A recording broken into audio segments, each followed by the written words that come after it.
Hello guys, welcome back to my channel. If this is the first time you're seeing this bundle of joy and goodness, you are welcome. Where have you been? Like, you've not seen this face before? Welcome.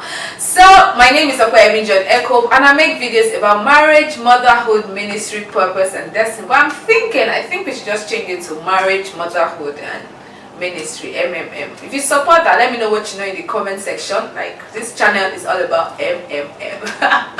Not this Ponzi scheme, but you get what I mean. So and for my returning subscribers, thank you guys for always coming and stopping by. The Lord bless and reward you tremendously. So this month of March, we started talking about flags in relationships, and we started by talking about green flags, which means go, means just shoot your shoot, you get it. And then last week we talked about red flags, meaning don't bother, right?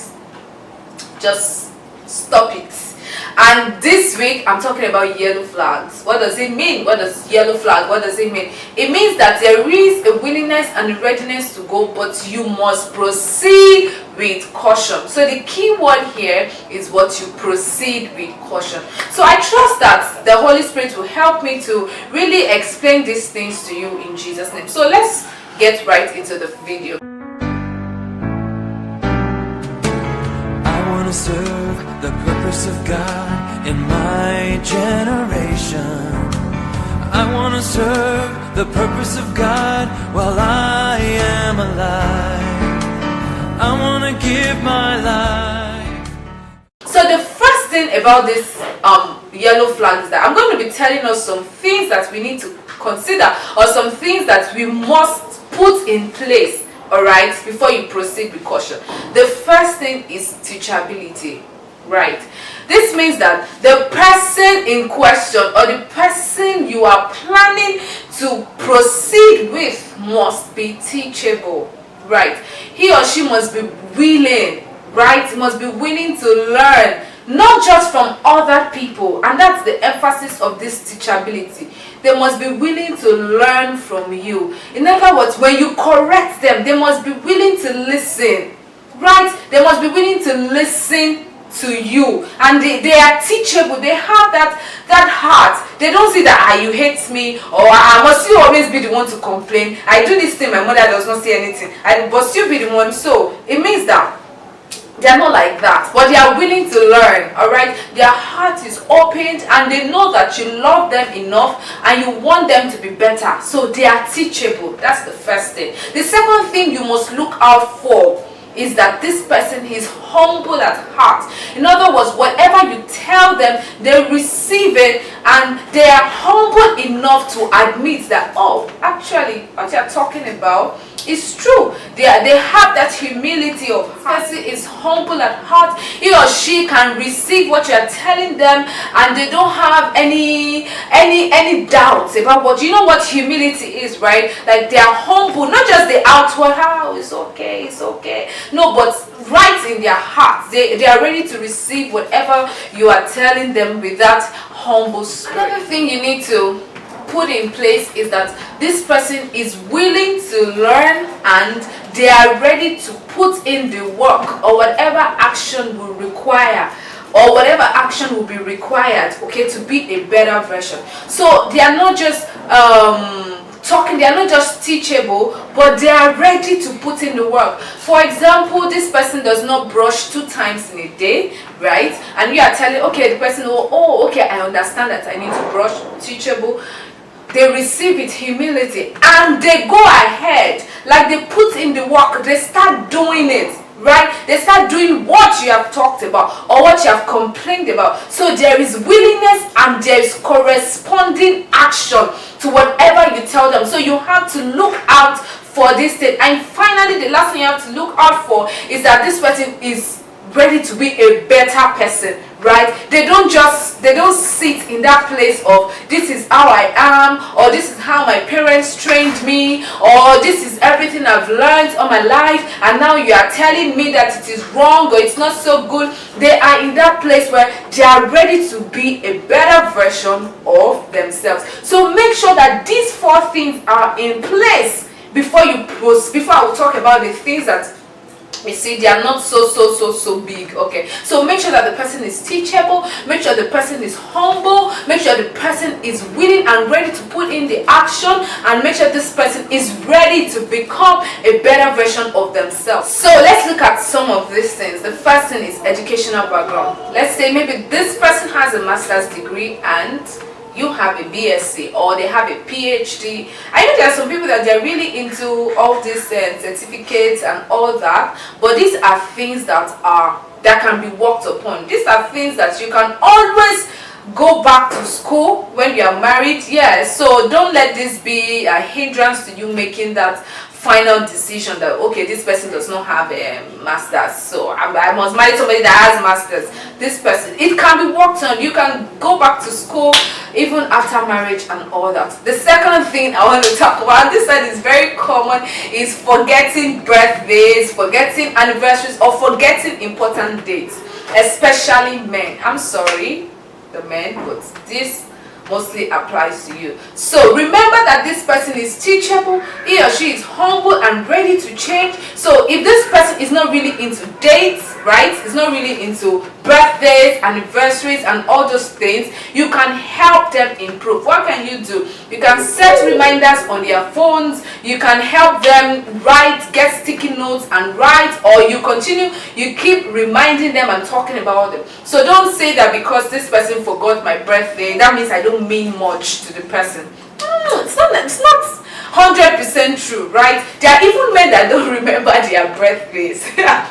So don't take it too personal. I know that if the person loves you, the person should put in the effort, and that's why I'm saying that this person is ready to learn. Alright, when you tell this person, actually birthday means a lot to me, actually I love to be celebrated on my birthday, the person is ready, willing to put in the work, and they want to make you happier. And the third thing I'm going to talk about is etiquette. Probably eating habits, brushing of teeth, like I said before. Like, there are some people that they brush once a day, and maybe you brush 2 times a day. Don't say because it does not brush his teeth 2 times a day, you're not married them. These are things that can be worked on. You can tell the person, I would appreciate it if you start brushing 4 times a day. Or eating habits, this person does not know how to put the fork on the right hand, put knife on left hand, or does not know how to set the table. These are things that can be learned, right? You can invite someone over to teach this person on how to make proper use of cutlery and everything. And that leads me to also culinary abilities, right? There are people that they don't really know how to cook well. You can, when you get married to this person, you can always put them in teaching school, in cooking, catering school, right, where they can learn how to cook whatever you want them to learn how to cook. And I remember I was reading a story that my mom posted on a family page talking about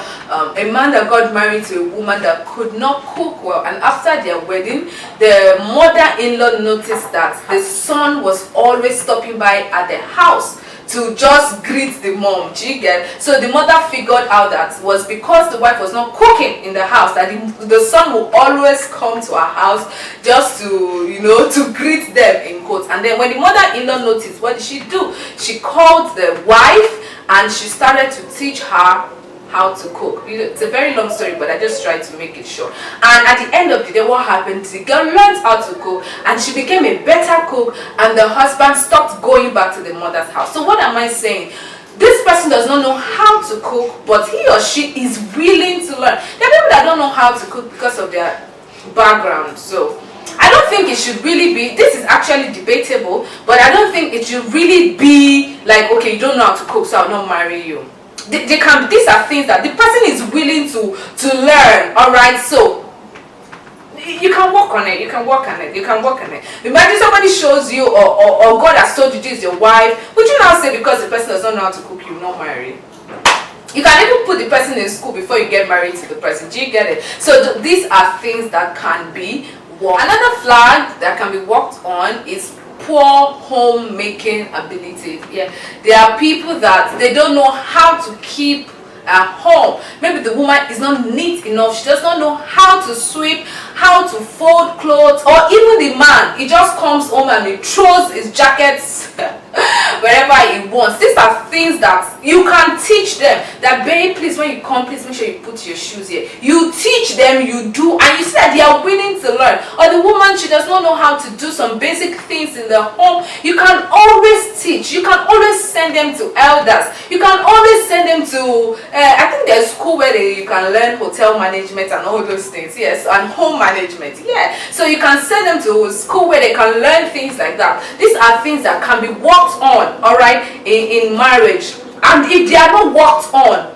they can actually cause big issues. That's why I said proceed with caution. Make sure that these things are worked on. And finally, physical attributes. Yes, there are some people that they are like they say, they are fearfully made. I'm not saying get married to somebody you're not attracted to, right? I'm saying that there are people that they are not 100% there, but physical attributes can be worked on, whether from the man's side or the woman's side. There is makeup, yeah, you can always upgrade your style. And another thing about physical attributes is that like I was listening to a sermon with my husband, and they were asking questions, and this person came to say that he wants to marry somebody that is fat and the person he's with now is slim. And I like the reply of the preacher. I said, what? Pumper.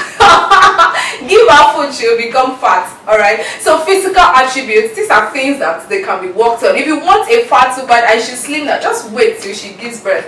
You will even be the one say, you need to lose weight. Yeah, I went from like 50 something to 70 something. So physical attributes should not be okay. I know you get what I'm trying to say. I think this is everything I would like to share with you people today. And remember that I want you guys to ask me questions. I've been waiting for your questions. Ask me questions. Check the description box of this video, please. You'll find my email, my Facebook ID, my Instagram handle, Twitter. You'll find everything there. Send me a DM, send me a message, send me a mail, and ask me all your questions about relationships. And next week, I'm going to be taking out time to answer all. Like, I mean it. Like, if you ask me 50 questions, I'll answer all the 50 questions. So, and you can also ask me questions in the comment section. So thank you guys for staying till the end, and I'm really waiting to hear from you. Let me know what the highlight was for you in this video. Leave a comment for me, and if you have not subscribed, please make sure you subscribe and join this wonderful family. Till I see you guys next time, bye. God bless you.